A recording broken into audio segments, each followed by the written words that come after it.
Hello and welcome back to my RC channel. I'm AndyRC and today I'm taking a look at the Sky03O FPV goggles. The O stands for OLED and I just had to check them out because too many people have been saying that they have swapped their main goggles to these because the OLED screens are better than the alternatives. But before I go any further, I'm going to give out my usual disclaimer because compact goggles are very specific to each individual. For example, our faces are all different shapes and sizes, our eyes can be short or long-sighted and spaced apart differently, and our noses can be big or small as well.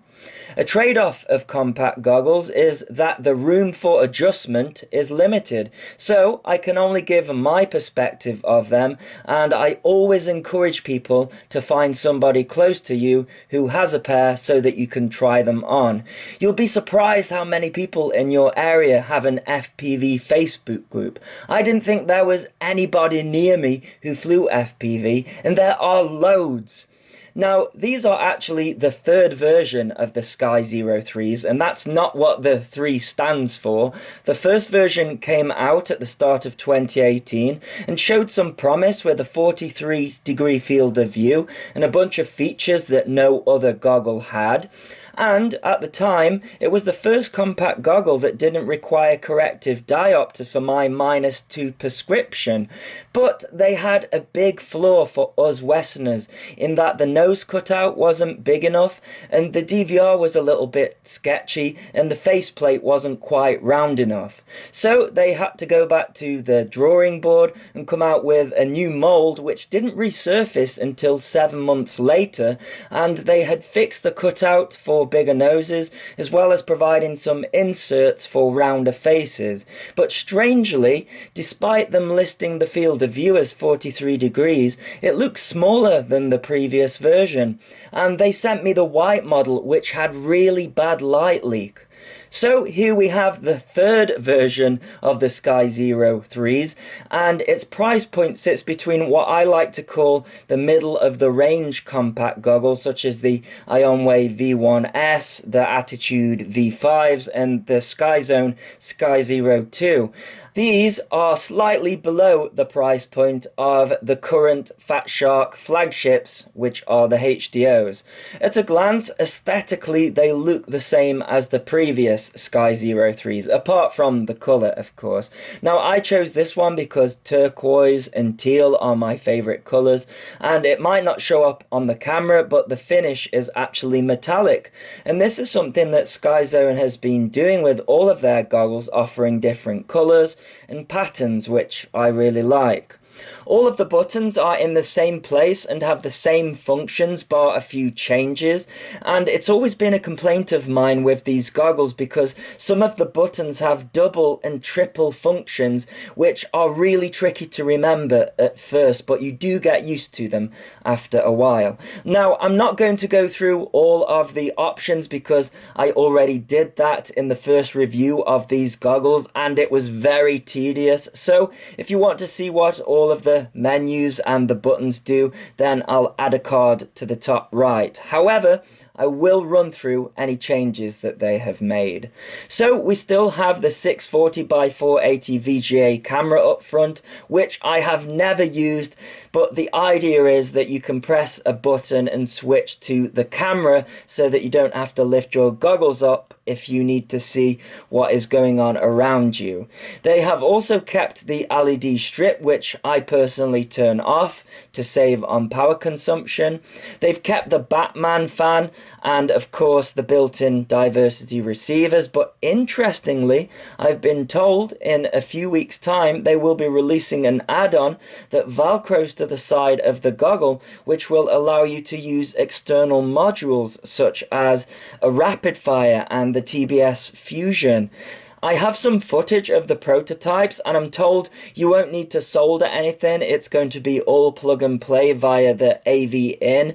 The price is going to be about $10 and the final version will be injection molded, so I hope to get hold of one of those when they come out. They have really taken the feedback on board, and all goggle manufacturers should be doing this. You get given two face plates, one for curved faces and another for flatter faces. They both come with their own Velcro and faux leather pad. You have to make sure that you choose the right ones because each faceplate is slightly a different shape. And I have to say, the stock faceplate, which is a little bit rounder, is really comfortable for me, and there is zero light leak. They come with plastic diopters that are just to protect the optics, so there's no prescription in them. And once again, I don't need diopters to see a clear image. However, just like the previous version, I am getting some blurriness around the edges. So if I put my -2 diopters in there, it shrinks the field of view slightly and I get a sharper picture. My eyes are really far apart and I have to have the IPD adjusters maxed out to the sides, and it doesn't quite feel enough compared to the Fat Shark HDOs. The specs say that the adjustment is 57.5 to 69.5 millimeters, which is near enough the same as the HDOs, but I do get sharper edges from the HDOs, and I also find the Sky Zones have a slight concave shape to the screen rather than the straighter edges of the HDOs, but it's not a deal breaker. The field of view is only 35 degrees, which sounds small, but remember the HDO V1s are only slightly larger at 37 degrees, so there's not that much difference between the two. And the Sky Zones have a higher resolution of 1024 by 768, and the panels in these give a better picture than the HDOs. Although you have to remember the HDOs are almost 2 years old now, so I expect to see a new goggle from Fat Shark very soon. As before, if you are a Sky02 fan, then these probably aren't going to be for you because they are stuck in a 4:3 aspect ratio and you can't change it. I really like the thick head strap that they have used. There is a pocket on the side to fit a battery, although the goggles don't come with a battery. Instead, they have given you a long cable with a DC jack on one end and an XT60 on the other, a bit like the DJI goggles. And they will take from 7 volts all the way up to 26 volts. There's also a power button if you enjoy killing your lipos. A short press of it turns the fan on and off, and you can change the fan speed in the menu settings. But that was the case with the previous version, and make sure that you don't press the button too long, otherwise the goggles will turn off while you're flying. Hashtag no need for a power button, and that is actually quite dangerous. When it comes to the menus, a couple of things have changed. The DVR playback function is now part of the mode menu, so a short press of the mode button will bring up the usual options, but then we have playback as an option at the bottom. But other than that, the way that you pause or fast forward and reverse or delete the file is the same as the original. They do seem to have gotten rid of the side-by-side 3D mode, which I never used anyways, but a long press of the mode button used to go into that option, and it's no longer there with this OLED version. The other changes they have made are in the main menu, so it's a long press of the head tracker button and then a short press to page over to the recording options, and there's an extra option called DVR Upgrade, and I should say I have done the DVR Upgrade on these goggles. It's really easy to do. You just have to download the firmware from SkyZone's website, but make sure that you select the right firmware because they've got other goggles, otherwise you could potentially brick the goggles. And then you put a file onto the micro SD card called firmware.bin to the root directory, and then you navigate down to the DVR option using the band and channel buttons, and then it's the record button to press enter, and then it actually took a few minutes to upgrade the DVR, so make sure that your battery is pretty full. If I page over again, there are a few extra settings. Now, I don't think this was a feature with the previous version of this goggle, but there is a setting in the LED mode which alters the front LEDs with your head movement. So, if you look to the left, then only half of the LEDs on the left-hand side light up, and if you look to the right, then the LEDs on the right light up. As I mentioned earlier, I wouldn't normally have them turned on at all, but I've got it set to breathe at the moment just to show you what they look like. Then the two new options are OLED luminance, which is the brightness of the OLED panels rather than the FPV picture, and the other option is OLED sleep, and I've got this turned off. OLED sleep uses the head tracker to determine whether you have accidentally left the goggles on by detecting no movement, and it's set to 3 minutes of no movement out of the box. I mean, surely the power button should solve that problem. Oh, wait, no, it's pointless. Now, I'm sure I couldn't keep my head still enough for the screens to turn off while I'm flying, but I don't want to risk it. And I've had the HDOs for a long time now, and the only thing that hasn't failed on them are the OLED screens, but maybe these panels are different and require them to be turned off when not in use, or maybe they don't have as long a lifespan. One thing I can say is that they are definitely a higher quality and higher resolution than the HDO panels, so only time will tell if they start to fail. Then the last tab, there are two extra options. The first is voltage calibration. So the idea is that you get a multimeter on the battery or LiPo that you are using to power the goggles, and if it reads different to the on-screen display, then you can adjust the voltage to calibrate it. While on the subject of the on-screen display, they have added individual RSSI bars for each antenna. But there is still no way of turning diversity off, so that is permanently on. You can't just select one antenna or the other. And lastly, we have system information, which tells you the firmware version and serial number of the goggles. And I should mention, you can now upgrade the firmware of the goggles separate to the DVR, but it is done in a different way. So hiding behind the left-hand side of the head strap is a little button. It's really difficult to get to, so you need something small like a tiny screwdriver.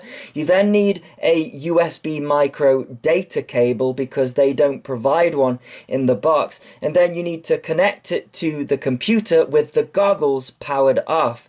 Then you have to awkwardly press the button while at the same time powering the goggles on. Hey, I found an actual use for the power button because it doesn't make it awkward when upgrading the goggles. So then on your computer it will show up as a mass storage device, and then you have to copy the two files that are not the DVR firmware onto the mass storage device, and at the same time it's updating the goggles firmware, so it takes a little bit longer for the files to copy over than usual. Now, while it's a little awkward to do, for me it's a massive step in the right direction because most goggles need a hardware change anytime there is an update, so that's a good reason to invest into this goggle. So those are the main changes from the previous versions, but I'll quickly list the rest of its features if you don't want to go and watch the other videos. It's got a built-in band scanner through the on-screen display. The built-in receivers use SMA connectors. You can use up to a 120GB micro SD card, and the manual states that it needs to be a U1 card. The DVR records in an X264 format with MOV as the container. It's a bitrate of 9 megabit despite the manual saying 6 megabit, and the resolution is 688 by 576 at 25 frames per second, but the manual says it should be 30 frames per second. I guess doing the updates may have changed those figures since the manual was written. If you pull your battery or turn off the goggles and forget to stop the DVR recording, then the footage will still be saved. Underneath we have got a HDMI in as well as separate AV in and AV out sockets. Then there's a headphone jack, and already mentioned is a micro USB connector which can't be used to power up the goggles or used as a mass storage device. It's purely for updating the firmware. Then on the other side we've got the PS2 connector for the head tracker and the DC in socket, which I have to say looks really sturdy. Left in the box is a manual, 2 linear antennas which I have replaced with the Menace periscope and Pico patch antenna. You are given 2 PS2 connectors, one that ends in a phono jack and the other I believe is a Futaba connector, as well as a general purpose composite AV lead, and lastly a warranty card. Now I can see why some people are saying these are currently the best goggles on the market, but if you look at the warranty card and the return address, it is China, and that's the difference between these and Fat Shark. Every time I've had a problem with a pair of Fat Sharks, there are repair centers located on multiple continents, and the service is extremely good as well as fast. So while there are definitely features on the SkyZone goggles that exceed the current Fat Shark lineup, the warranty is something to take into serious consideration, even though you might be giving up on some features. But I really like these goggles, and my only complaint is the complexity of the menus, which I'm sure everybody could get used to, and if the Radpidfire add-on is easy to work with, then I could see these being my main goggle, although I think it might be a struggle fitting everything into the provided hard case, as I'm not sure it's going to be big enough, especially when you have your antennas in there as well as a battery. Now if you aren't bothered by Radpidfire or aftermarket modules, then this is a really good goggle. However, for some of the locations that I've been to, Radpidfire is an absolute game changer when it comes to flying around abandoned buildings. So for me, Radpidfire is a must. But if you are just casually flying in a field with perhaps a few trees, then the stock diversity system is going to be more than enough. So let's take a look at some DVR footage. We've got the SkyZone Sky03 OLED DVR on the left and the Fat Shark HDO DVR with the Radpidfire module on the right. Now I know I keep banging on about the Radpidfire module, but I don't want this video to be about that because I've covered it to death. So I've actually got the Radpidfire module at a disadvantage here by only having omnidirectional antennas on it, whereas on the Sky03 OLEDs, I've got the Menace periscope antenna on there and also the Menace Pico patch. Now, close in, the Radpidfire module, I think, is still winning slightly. Let's see when we go around these trees. So, yeah, just a little bit more breakup on the SkyZones than the Radpidfire module. But anyways, where it should be better for the SkyZones is on longer range runs. So I'm trying to orientate myself in the opposite direction, and let's go a little bit further. So you can see the resolution of the DVR a little bit stretched with the SkyZones compared to the Fat Sharks. Now it is autumn here, so the trees aren't quite as dense, but you can see they are both performing the same, which, I hate to say it, but it's actually showing how good the Radpidfire module is, because really at this point, with just omnis and no patch, it should not be getting this decent reception. But I'm going to go behind these further trees here, so we've got more objects in the way, and let's see what happens. So starting to slowly move to the left, and yes, I think the SkyZone's onboard receivers just clinched it, but it should do. But anyways, yeah. I'm now going to flick between the two so you can see the difference. I do think that the SKY03 DVR is slightly over sharpened compared to the Fat Sharks, but it's completely usable. I also think that the audio is better on the SKY03s than the recorded audio from the Fat Shark. So I'm going to first of all give you a listen of the SKY03's audio.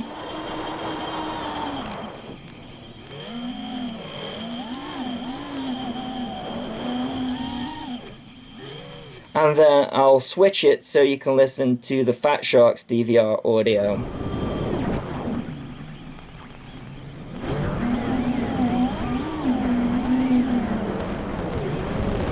I think it's just a little bit cleaner. So yeah, I can really understand why people are switching to these as their main goggles, because they do perform really well. And if you are just flying in locations like this, then you probably aren't going to notice too much difference between the onboard receivers and the Radpidfire module. But just take it from me, if you are in a abandoned location where there's a lot of concrete, that really is where the Radpidfire module and probably the TBS Fusion is going to shine the most. But in a field like this, it is quite comparable. So only time will tell if I actually switch to these SKY03 goggles, because I'm not sure how it's going to be when they bring out this add-on for these modules. I don't know how convenient it's going to be. But until then, I'll put a link in the description if you wish to get some. And as always, thanks so much for watching. Please continue to subscribe. Cheers.